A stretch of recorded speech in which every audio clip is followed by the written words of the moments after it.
एला बहुत नेक दिल लड़की थी। वह हमेशा दूसरों की मदद करने के लिए तैयार रहती थी, चाहे वह किसी बुजुर्ग की सहायता हो या किसी भूखे को रोटी देना।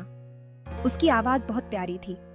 जब भी वह गाती, ऐसा लगता जैसे सारी दुनिया थम जाती और उसकी मधुर धुनों में खो जाती। उसे गाना बहुत पसंद था। वह हर काम करते हुए गुनगुनाती रहती, चाहे वह सफाई कर रही हो या खाना बना रही हो। लेकिन एला खुश नहीं थी।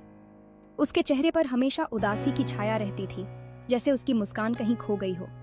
उसकी सौतेली माँ और बहनें बहुत बुरी थीं। वे हमेशा उसे तंग करती और उसके साथ बुरा व्यवहार करती। वो एला से सारा काम करवाती थीं। वे खुद आराम करती और हंसती, जबकि एला दिन रात मेहनत करती रहती। एला, घर साफ करो, खाना बनाओ, कपड़े धो लो। वे उसे कभी चैन से बैठने नहीं देती। एला घर साफ करती थी। वह फर्श को चमकाने के लिए घंटों मेहनत करती, खाना बनाती थी, कपड़े धोती थी। वह हर काम में निपुण थी, लेकिन उसे कभी सराहना नहीं मिलती। उसे गाने का कभी वक्त नहीं मिलता था।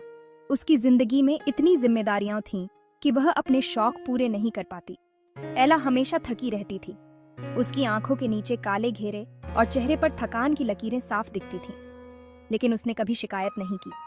वह हमेशा मुस्कुराती रहती, चाहे उसकी जिंदगी कितनी भी कठिन क्यों ना हो। एला एक अच्छी जिंदगी की तमन्ना करती थी। वह सपने देखती कि एक दिन उसकी जिंदगी बदल जाएगी। वो आजादी से गाने के सपने देखती थी। उसे विश्वास था कि एक दिन वह अपनी आवाज से दुनिया को मंत्रमुग्ध कर देगी। उसे उम्मीद थी कि कोई अच्छा इंसान उसकी जिंदगी में आएगा। वह एक ऐसे साथी की तलाश में थी जो उसकी कद्र करे और उसे सच्चा प्यार दे। एक दिन एक थकी हुई औरत दरवाजे पर आई। उसने पानी मांगा। एला उस वक्त काम कर रही थी, लेकिन उसने अपनी काम रोककर उस औरत की मदद की। एला उसके लिए पानी लाई। उसने उसे थोड़ा खाना भी दिया। तुम्हारा दिल बहुत साफ है बच्ची, शुक्रिया। एला को खुशी हुई। बहुत दिनों बाद किसी ने उसके साथ इतनी अच्छी तरह से बात की थी। वो हल्के दिल से अपना काम करने चली गई। गांव में एक बड़ी खबर थी। राजा साहब एक शाही दावत रख रहे थे। सबको न्योता था। यह दावत पूरे राज्य में चर्चा का विषय बन गई थी। हर कोई इस भव्य आयोजन का हिस्सा बनना चाहता था। एला की सौतेली बहनें बहुत खुश थीं। उन्होंने तुरंत अपनी तैयारियों की योजना बनानी शुरू कर दी। वो उसी की बातें कर रही थीं। उनके मन में बस एक ही ख्याल था, राजकुमार से मिलना और उसके साथ नाचना। उन्होंने अपने लिए सुंदर सुंदर कपड़े चुने। उन्होंने नाचना सीखा। हर दिन वो नए नए नृत्य के कदम सीखती और एक दूसरे के साथ अभ्यास करती। वो राजकुमार से मिलने के सपने देख रही थी। उनके मन में राजकुमार के साथ नाचने की कल्पनाएं चल रही थीं। एला भी दावत में जाना चाहती थी। उसके मन में भी राजकुमार से मिलने की इच्छा थी, लेकिन वो जानती थी कि उसे कभी जाने नहीं दिया जाएगा। उसकी सौतेली माँ और बहनें उसे हमेशा काम में उलझाए रखती थीं। मेरा जोड़ा देखो, ये दावत के लिए एकदम सही है। मैं सबसे सुंदर दिखूंगी। मुझे राजकुमार के साथ नाचने का इंतजार नहीं हो रहा। वो कितना आकर्षक होगा। एला की सौतेली माँ उस पर हंसने लगी। उसे एला की इच्छाओं का मजाक बनाना अच्छा लगता था। तुम दावत में बकवास मत करो। तुम्हारी जगह यहाँ काम करने में है। एला के आंख से एक आंसू निकल आया। उसकी आंखों में दर्द और निराशा थी, लेकिन उसके दिल में अभी भी एक छोटी सी उम्मीद की किरण थी। दावत वाली रात आ गई। एला अपनी बहनों को जाते हुए देख रही थी। वो बिल्कुल अकेली थी। वो आग के पास बैठकर रोने लगी। अचानक एक तेज रोशनी हुई। वो थकी हुई औरत दरवाजे पर खड़ी थी। मत रो प्यारी एला, तुम दावत में जाने के लायक हो। एला हैरान रह गई। वो कैसे जा सकती थी? उसके पास न कोई कपड़े थे, न कोई गाड़ी, कुछ भी नहीं। फिक्र मत करो बच्ची, मैं सब ठीक कर दूंगी। अपने हाथ के इशारे से उस औरत ने सब बदल दिया। एला के फटे कपड़े एक सुंदर गाउन में बदल गए। कद्दू एक गाड़ी बन गई।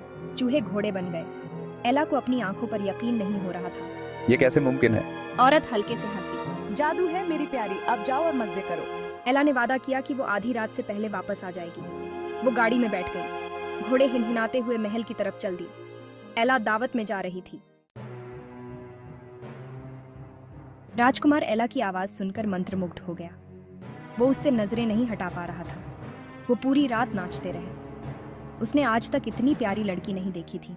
लेकिन जैसे ही 12 बजे एला को अपना वादा याद आ गया। वो भागती हुई बॉलरूम से बाहर निकल गई और राजकुमार को उदास और हैरान छोड़ गई।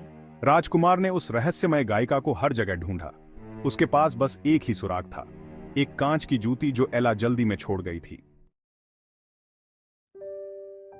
राजकुमार घर घर जाकर उस लड़की को ढूंढ रहा था जिसके पैर में वो कांच की जूती फिट आए। जब वो एला के घर पहुंचा तो उसकी सौतेली बहनें उसे पहनने के लिए बेताब थीं, लेकिन जूती उनमें से किसी को भी फिट नहीं आई। राजकुमार उम्मीद हारने ही वाला था कि तभी उसने रसोई से आवाज सुनी।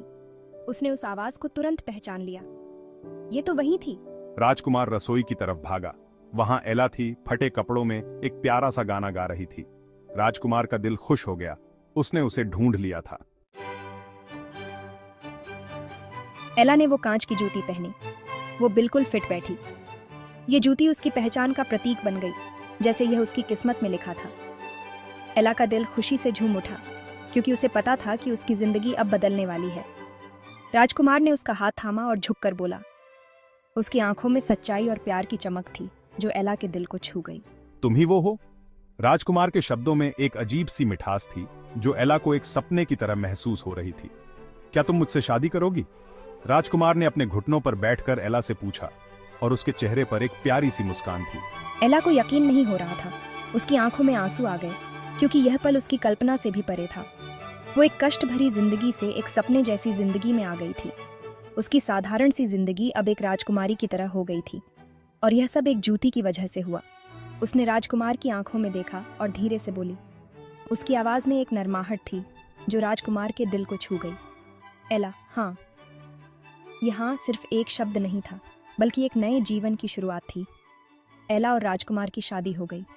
यह शादी एक भव्य समारोह में हुई, जहां हर कोई उनकी खुशी में शामिल हुआ। उसने शादी में गाना गाया और सब मंत्रमुग्ध हो गए। उसकी आवाज में एक जादू था जो हर किसी को अपनी ओर खींच रहा था। वो हमेशा के लिए खुश रहे और ये साबित कर दिया कि अच्छाई और एक प्यारी आवाज जादुई अंत तक ले जा सकती है। उनकी कहानी ने सबको यह सिखाया कि सच्चा प्यार और अच्छाई हमेशा जीतती है।